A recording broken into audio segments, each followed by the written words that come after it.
I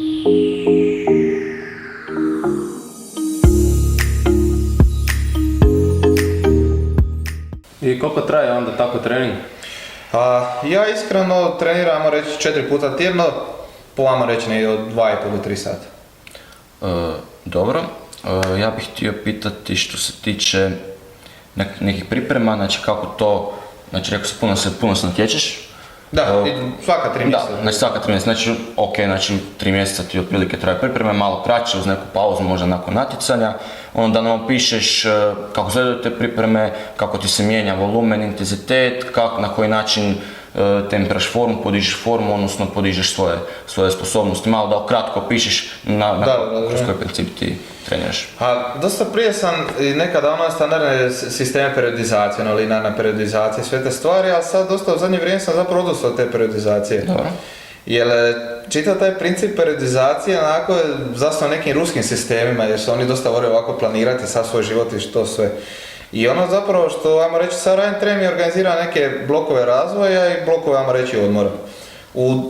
Naravno ima i tu neke, naprimjer što sam dalje u natjecanjima i blokovima razvoja ću raditi tipa možda veća ponavljanja ili tako nešto na glavnim vježbama, a dok sam prije bliže natjecanju možda ću ubacivati neke teške jedinice kroz trening i tako te stvari.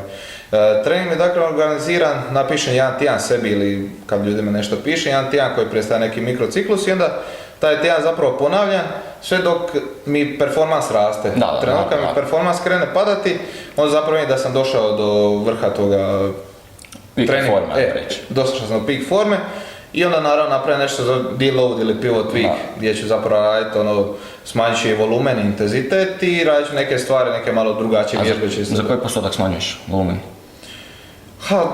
Otprilike, ja to više računam u koliko radnih serija radim otprilike tjedne. Dobro, može. Ako ću naprijed, ne znam, raditi čučnja, ne znam, kroz trening možda nekih 18 serija, jer ja osobno radim 3 vježbe tjedno za čučnjan, 3 deadlifta i 6 bencha, a negdje ako ću za čučnjan sada raditi tu negdje od 12 možda serija ću spanjiti na 7 i neću više tipa raditi petic, već najčešće raditi desetke ili neki tempo work i tako. I šta najviše voliš raditi u teretani? Sad prije sam dosta kad sam krenuo raditi mrtvo dizanje bilo onako najdraže sve 3 vježbe, a sad mi je onako bench, jer bench mi je najlakši za raditi.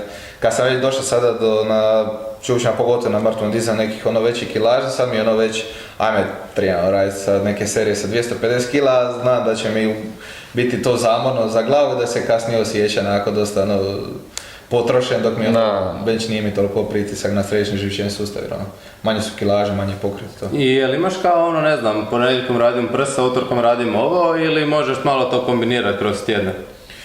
Pa mislim naravno da znaš... biti, prekidam, ali u biti možeš nam predstaviti jedan svoj mikrociklus, znači jedan svoj tjedni program treninga, znači ok, ponedjeljak radim to i to, znači sve da nam opišeš točno kako ti izgleda. Pa ponedjeljkom pošto sam najodmorniji ću najčešće raditi dakle čučanj i bench kao primarnu vježbu i radit ću neku pomoćnu vježbu za bench. Tipa, ne znam što sad trenutno radim, Larsen press, to je bench sa nogama da nisu na pod, nek su ispružene, pa nema leg drive-a. Onda drugi dan u tjednu, što je meni, ja sam trenirao ponekon srijedom, četvrtkom i subotom, jer su mi tako termini u mojoj dvorani, a ok, sada idealno bi volio ponekon utorak, četvrtak i petak, ali što je tu je. Dok ću reći drugi dan u treningu raditi i čučanj, radit ću glavni deadlift, neku pomoćnu vježbu za čučanj, opet neku pomoćnu vježbu za bench. I onda već treći, četvrti dan smo kao već neki suplement liftovi, da ću raditi pauzirani, treći dan ću raditi pauzirani čučanj, opet neku varijaciju bencha, neku varijaciju deadlifta. Odnosno, više to nije varijacija, već neka kao pomoćna vježba tipa good morning ili te stvari i zadnji dan tjedan ću raditi pauzirani deadlift i opet neke varijacije za bench i čučanj. I koliko je bitna prehrana u svemu tome? Prehrana u powerliftingu je bitna, ali nije sad toliko bitna kao naprimjer bodybuildingu gdje zapravo prehrana ovisi o tvom izgledu. Naravno ovisi prehrana performanse, ako jeliš gluposti bit će ti jako loše performanse, ali da postoje powerlifteri koji su sa nikakvom prehranom uspjeli, naravno postoje, ali vjerojatno bi bili bolji rezultati da se hrane pravilno, ali powerliftingu nije bitan izgled ni performanse. Naravno da, onda znači sam tvoj program prehrane, znači ok, kako izgleda, što smatraš da je najbitnije u tvojoj prehrani za tvoj performans? Pa osobno imam onako prilično neku balansiranu prehranu, što nisam nikad bio neki pomor neki dijeta koji bi izbacivali neke stvari koji bi izbacivali hidrati ili izbacivala masti. Osobno volim neke one guideline što se ono da se 2 grama proteina po kilogramu tjelesne kilaže, 1 gram masti i ovo ostalo se radi sa ugljenohidratima naravno punim. Osobno na dane kada treniram uzimam više ugljenohidrata nego inače.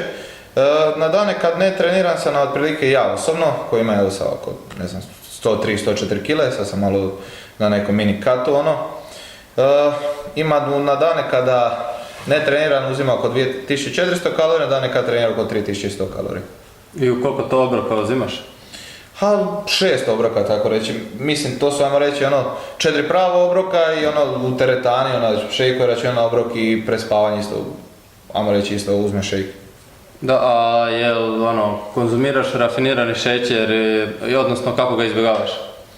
Pa osobno imam, dakle, kada sam normalan dan i kad nisam sad nigdje ni sa ekipom, jedan manje više clean, što je manje više meni, volim ja to dosta jednostavno, ne se sad nešto previše kuvat, to sam svako jutro imam pola kile piletine i puretine, to sfrigam. I onda je još jedan najčešće neko povrće, najčešće smrznuto povrće iz Lidla mi to je jednostavnije, pola kile povrća i još uz to jedan integralni kruh i orašaste plodove kao izvore masti. I voće naravno.